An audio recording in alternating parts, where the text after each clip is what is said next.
Do we have too much government? We need to put people ahead of corporate profits. This system is so lopsided. This threat is a real threat to democracy. And I think that's really important. That's something we haven't been doing in this country for a long time. Where do you start? What do you do? How do you do it? Access to Democracy and other Eagan community television programming is supported by Thomson Reuters, makers of Westlaw Next and based in Eagan. Through Westlaw Next and other innovative online services, Thomson Reuters is the world's leading source of intelligent information for businesses and professionals. Online at thomsonreuters.com. And by U.S. Federal Credit Union, the member-owned financial institution offering service, value, and experience you can trust to the greater Twin Cities community.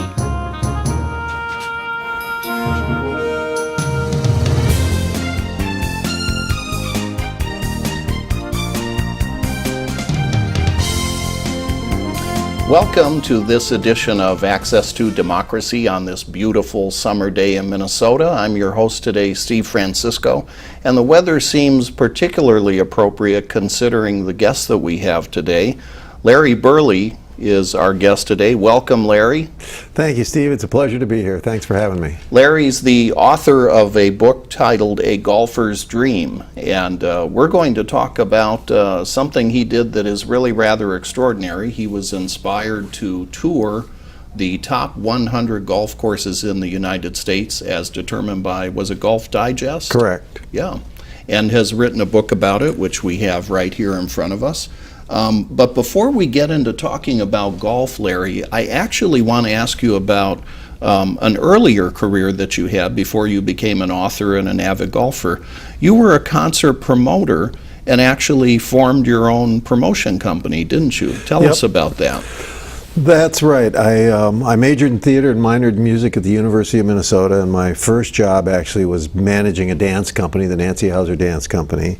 And then I really liked booking as a big part of my responsibility. So I opened up a booking agency, and that transitioned into a relationship that I got going with the Minnesota Orchestra. And so for 17 years, we promoted all the non-orchestral events that went on in Orchestra Hall, except for people that were rented. So we worked with people like Andy Williams, Tony Bennett, Johnny Mathis, B.B. King, James Taylor, Ray Charles, stuff like that. You got to interact with these artists, these I did. Performers, actually. Yep. Do you have any good stories you can share with us? Anything that stands out from people that you met there? Let's see. I'll tell you this story. I've never told this in public before. But the very first show that I did there was with Bill Cosby, who was really a great guy. And before it happened, I went in, it was on sale, and I went in and I talked to the manager of the orchestra, and I said, this is really going well, let's get a second show going. And he said, Larry, there's a board member on my board who just finished this big corporate campaign, and he wants me to try one of his friends, who's also one of your competitors, and I have to listen to him. So I said, well, who is it? And he wouldn't tell me. Finally, he told me that it was Harvey Mackay. Oh. Now, I'm not exactly friends with Harvey Mackay, but my parents and his parents were friends, so I have an acquaintanceship with him. Mm-hmm. And he said, but I don't want you to talk to him about this. And so I said, okay. So 3 days before this happened, I got a phone call from Bill Cosby personally. He was traveling by himself, and he said, I'm coming in, the show's on Monday, but I'm coming in Sunday afternoon. Do you want to go out Sunday night? And I said, sure. Do I want to go out with Bill Cosby? You bet. You weren't going to say no, I'm No, busy. I wasn't. And so then he said, and by the way, can you line up a tennis game for me on Monday morning? And I went, sure. And then I went, oh, now what do I do? Because I have no idea how good of a player he was. Then it dawned on me that Harvey Mackay had played on the University of Minnesota tennis team. So I picked up the phone and I called him and got a hold of him and asked him if he was available Monday. And he goes, oh, I'm very busy. I said, well, I'm sure you are, but here's why I'm calling. And I explained to him, did he want to play a tennis match with Bill Cosby? And he said, I'll call you right back. Suddenly his schedule opened up. Exactly. I guess. And from that point forward, I went on to a 17-year relationship with the Minnesota Orchestra from that point forward, and we never heard from Harvey McKay again about anybody else that he wanted to see in that position. So your company was called SRO Productions, Yes. right? You were based in Minneapolis, and Yep. you did this for 31 years. Yeah, the company morphed into three different things. It started out as a booking agency, and then we got in the concert promotion business, and then we actually got into the CD compilation business at the very end, and we produced, for 14 years, we produced the City Sampler, Oh, which is a huge success in the Twin Cities, as I'm sure you're I aware. actually own a few of those. Do you? And so that's from your company originally. that's How about right. that? And that led us to a bunch of radio stations from around the country calling us and saying, "Man, what you did for Cities 97 is fantastic. Can you do one of these for us?" So we morphed again from the concert promotion business to the CD compilation business, a business that now has pretty much died because the only reason people want CDs now is to load them onto their computer. You know, Right. the CD is just something to throw away when they're done. Well, and also the whole nature of the music industry has totally changed too, hasn't it? Oh, and how? Now you have pretty much anybody with a computer can create their own music and put it up on YouTube or on the internet. You don't have to have the distribution agreements that artists formerly had to have. Depends on how big you want to get. You know, if you want, there's still a value for the record companies if you want the star-making machinery to be stoked in a big way. Right, but Or they're no longer the exclusive arbiter of Yep, who you're gets absolutely to right. who gets to put their music there are out. people that can be very successful in the music business by, without ever having a record company deal. And as we can talk about a little later, it's very similarly in the publishing business. Larry, did it ever happen where you had a guest that was scheduled to play a venue like Orchestra Hall and all of a sudden they canceled on you? Or couldn't make the concert date? Oh, for we had one more reason than or one that another? couldn't make the concert date. Peter, Paul, and Mary got snowed out once. So that's one that I can specifically remember. And we had to reschedule it. And we had two or three like that. And we had a James Brown no-show. The band showed up. Everything was fine. But we sent somebody to the airport. This is back when you could still do gate meets. Yeah. You can't And no get to the James. gates. Nowhere and to no be found. James. Right. Finally, at 8:30, it was an 8 o'clock show, and finally at 8:30 we announced that that he hadn't shown up, and you can go get your refunds, and we're canceling the show. And at 9 o'clock he walked in the door, and he wasn't about to tell me where he'd been or why he was late, or just Probably didn't want to ask too many questions either, right? no. But he felt that we still had a contractual Yeah. obligation to put him on because he showed up, but he didn't really show up on time. Yeah, So yeah. that's a television show in itself. Yeah. So 31 years in concert promotion, and then you transitioned to becoming an author, among other things, and you've written this book, A Golfer's Dream, which, as we mentioned at the outset, you set out, and you in fact did, visit and played the top 100 courses in the United States. What was it that caused you to set that goal in the first place? Well, that's a good question. First of all, when I started, I never really intended to write a book. When I started, this was just purely from a recreational point of view. And so my wife is the one who got me into golf. I didn't play golf before I met her, which is the opposite of most families where husbands are trying desperately to get their wives into playing golf. Did I see, too, that you didn't start playing until 1990, That's about right, yep. which is, About when I met her, okay. yep. So she took me in '92 to Pebble Beach for my birthday. And as I was standing on the tee box of number 18, my caddy looked at me and he said, you're standing on the tee box of the greatest finishing hole in all of golf, which really resonated with me, and anybody who's watched golf probably knows what that hole looks like. Right.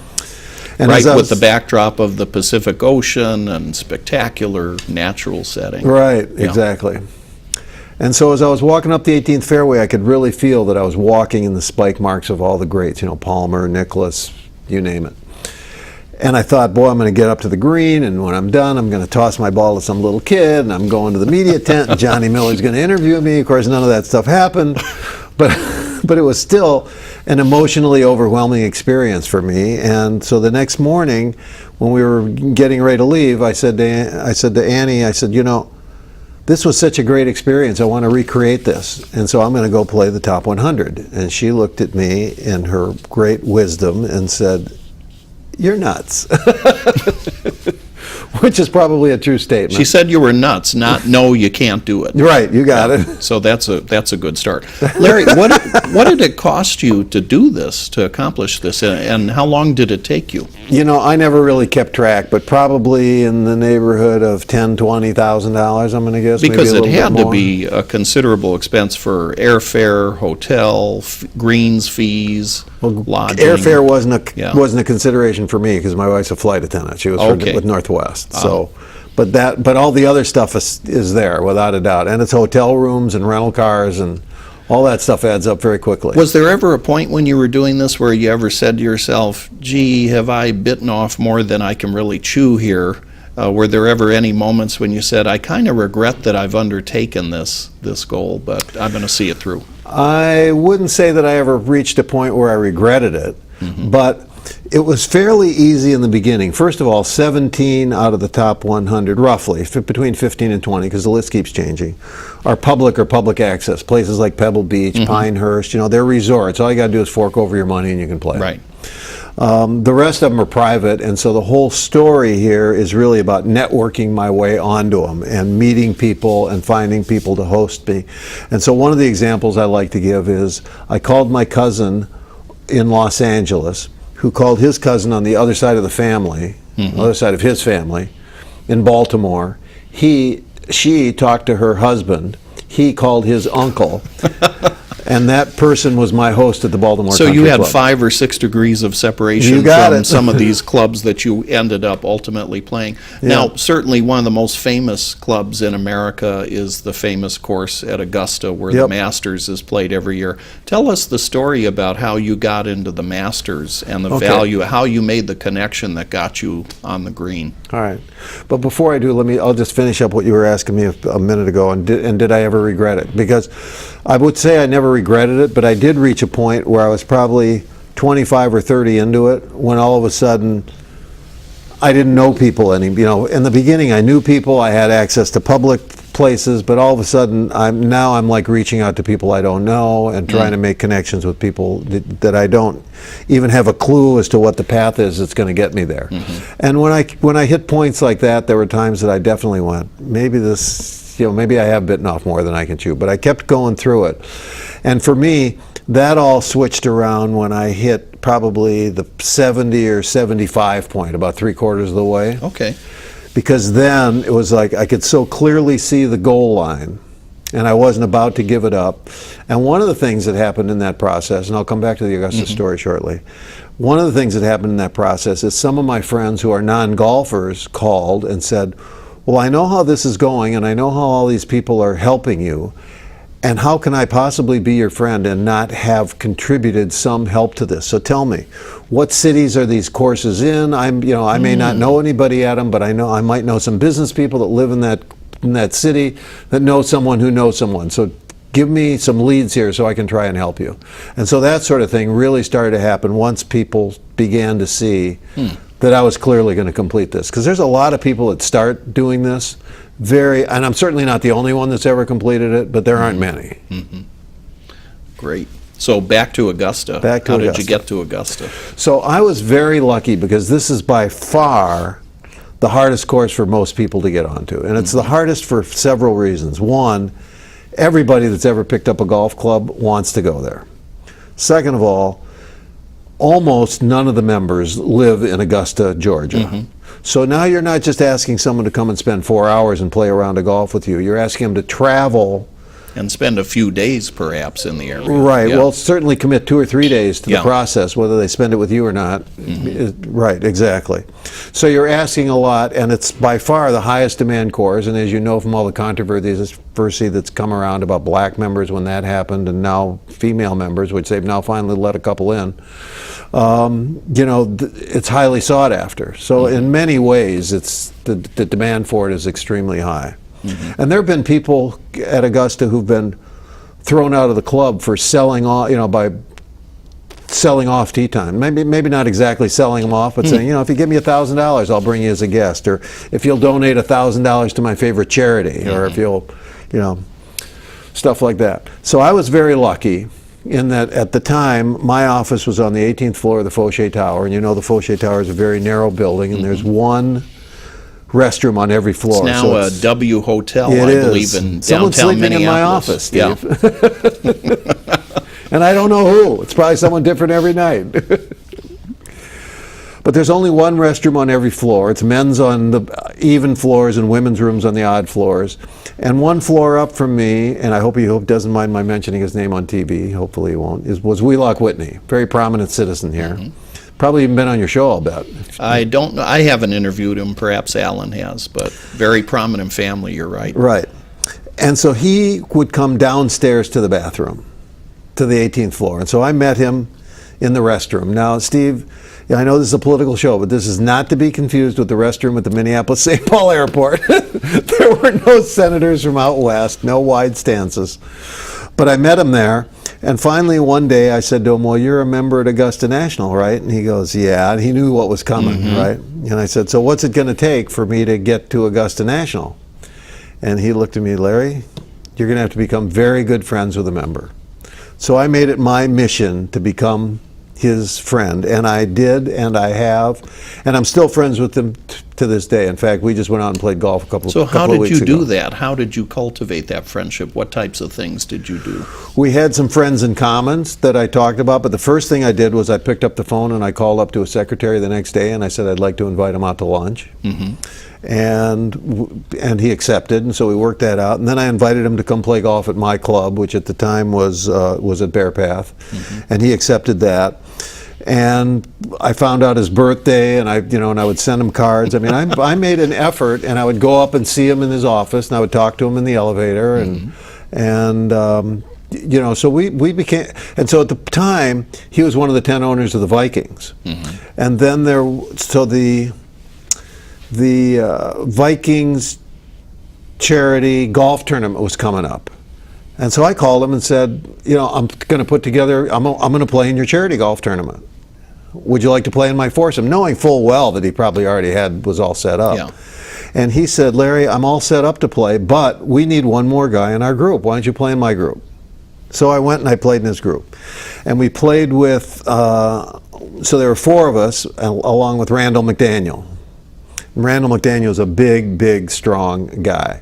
And part of the deal was you had to use 2 of everybody's tee shot in the round of golf. And it just happened to come down that on 17 and 18 there were only 2 people whose tee shots we still had to use, mine and Randall McDaniel. And Randall was a long hitter, but he could also hit it 2 fairways over. Well, we were on a par 5, and Randall this time chose to hit it right straight down the middle, so we weren't going to use my drive. So we came up to 18, which was a par 3. 160 yards, and so I looked at Wheelock and I said, well, this tee shot, the whole team, it's my tee shot, right, for the whole team. What do I have to do to get a trip to Augusta out of this? And he looked at me and said, well, just get it on the green. I thought the answer was going to be get a hole in one.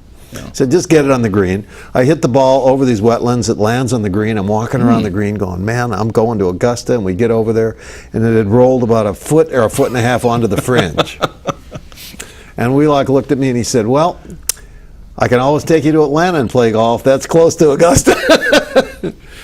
But eventually he called me, and I was actually in Utah on a hiking trip, and I checked my voicemail, and there he was, and he said, so if you can be in Augusta tomorrow night, he said, I'm down here with my brother and his wife, and my daughter Pennell was supposed to come and play, and she just canceled, so if you can be here for dinner tomorrow night, we're playing Augusta on Thursday. And that's how you got in. That's how I got in. So a lesson from that might be never underestimate the importance of remembering your friends, their birthdays, their likes, their dislikes. Yes. One of the things you talk about in your book is about the art of being a good guest. Yep. Make them feel that they want to spend their time with you. And yeah. Right, exactly. But did that extend to letting them win too, or no? No. No, it didn't. I wondered about that when I read that. So I'll tell you one more thing about Wheelock. So as this relationship developed, he would introduce me to his friends and with great pride say, this is my friend Larry Berle who's trying to play the top 100. So he really loved the fact of what I was trying to accomplish and what I was doing once it became clear that I was going to really get it done. Tell us the story. You talked about how the San Francisco Golf Club actually helped improve your memory. Oh, that's interesting. I'd forgotten about this. So one of the things first of all, I was almost always playing golf with 3 people that I'd never met before, in most cases, because it was my host and a couple of his or her friends. And so I really had to make an effort to make sure that I got these people's names the moment that they were introduced to me. So I would repeat their names back to them. I'd shake their hands. Nice to meet you, Steve. I'd go to my scorecard and I'd write their name down and I'd address them on holes 1 and 2 specifically and purposely by name so that I'd get it ingrained in my head and not get them confused and forget them. And then I found that sometimes these holes would be running together in my mind. You know, when I finished a round of golf, you know, what was it and so that was the day that I really made an effort. After each hole, I would review in my mind, okay, what are the shots that just happened on hole number 1?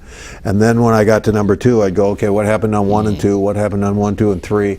And I really found that it was an exercise that works. I mean, not So it just, helped you create your own mnemonic device to remember people's names, that's I a guess, perfect yeah. term. Yep, Okay. perfect term. Tell us what happened to you in June 2006. Something very unfortunate happened, and you almost never got your book into print. Right. So this process of playing the top 100 took me 10 years. I started in 92 and I completed the 2002 list, actually.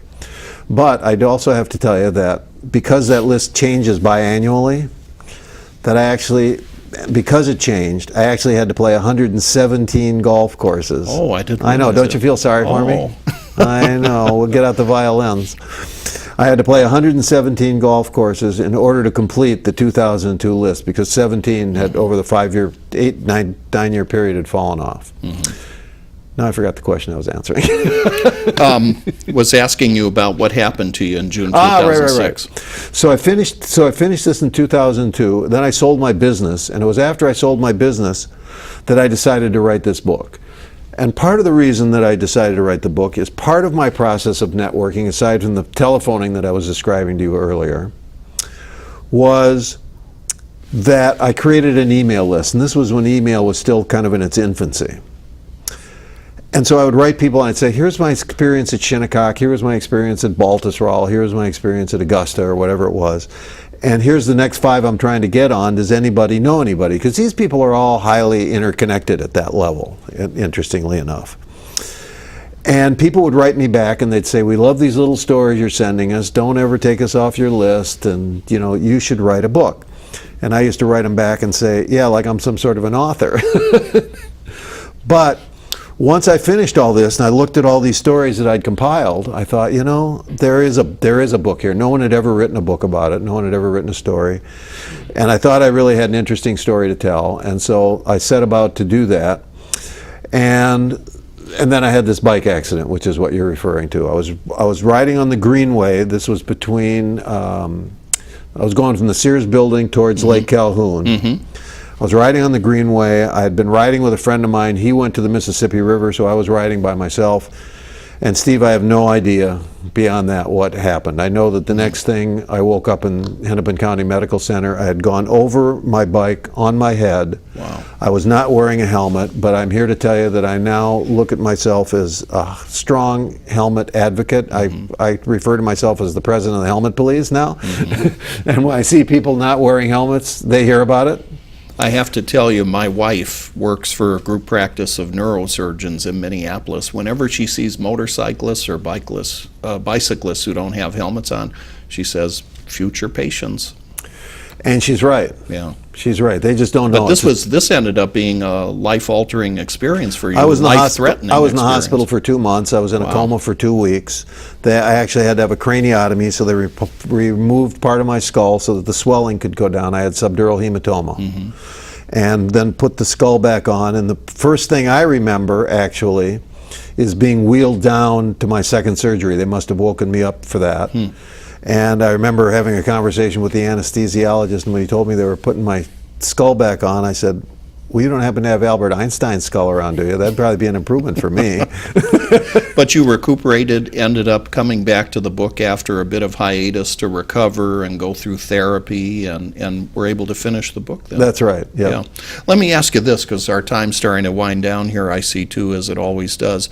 It seems like among the major sports we've been treated to a summer full of scandals, from bicycling with the scandal with doping and Lance Armstrong and having his Tour de France titles taken away from him, the recent scandals involving professional baseball and the use of steroids and other things. But it seems that for the most part that the sport of golf has been relatively free of those types of scandals. The Tiger Woods issue, domestic issues are sort of another thing. But what do you agree with that assessment? And if so, why is that the case, that golf hasn't had the other kinds of scandals that we've seen in sports? Well, I don't think there's anything to be gained by doping, for one thing. That'd be, this is a question I haven't really given much thought to, so this is just off the top of my head. But there's not much to be gained by doping, because it's all mostly about flexibility, much more than it is strength, and it's more about concentration and the will to win than it is about anything else, I think, for the people to get to the top level of this game. And it's a very individual sport, and to a great degree, except for Tiger Woods and guys like Arnold Palmer and Nicklaus, they don't land in the public eye nearly to the degree that some of these other guys do. So I think that's got a lot. I think that's got a lot to do with it. Who's the next great golfer that we should all be watching out for? Is there any young talent out there, or maybe even old talent that you see out there? Aside from myself? Aside from you. Now I've forgotten this girl's name. Monique Flores is a girl that I got introduced to down in Phoenix last year. She's 14 years old. She's already played on some LPGA events. She can't play as a professional yet, but she's played as an amateur. And after I met her, I went out to see her play in the U.S. Open Women's Qualifier. And at the age of 14, there were 76 people in this qualifier. Two of who were going to go on, and 2 of who were going to be alternates. And she was number 5. Wow. This girl's 14. very impressive. Monique Flores is her name. Very interesting. I have to ask you, do you have a favorite movie about golf? There have been a bunch of movies made, and if you say Caddyshack, I'll understand, because not knowing much about golf, that was my favorite golf movie when I was in college. But there have been a number: The Legend of Bagger Vance, The Greatest Game Ever Played, Tin Cup, Happy Gilmore, 7 Days in Utopia. Do you have a favorite golf movie? I loved The Legend of Bagger Vance. I thought that was a terrific movie. And my favorite book, aside from my own, of course, would be Golf in the Kingdom, which is a very similar, parallel kind of a story, because it's sort of an ethereal look at golf, and golf is a metaphor for life. We're down to less than a minute here, and I know we wanted to plug the book one more time. Where can people get your book, and also tell us about a special deal with Kindle where they can access your book? They can get it at Amazon. They can get it at its own website, Golfer's Dream Book. But also, if you have a Kindle, and if you're a Prime member of Amazon, which you can be for a trial for free, you can go to the Kindle Lending Library and you can borrow this book with no due date. Don't ask me to explain that, because I don't get it. For nothing. So you can get this book for nothing if you have a Kindle, and get it at the Kindle Lending Library. Last question: is there going to be a sequel, The 100 Top Golf Courses of the World? No, I don't think so. But what this has led me to is a lot of golf travel writing, which has been very exciting for me. Excellent. Larry Berle, author of A Golfer's Dream, thanks for joining us today. My pleasure.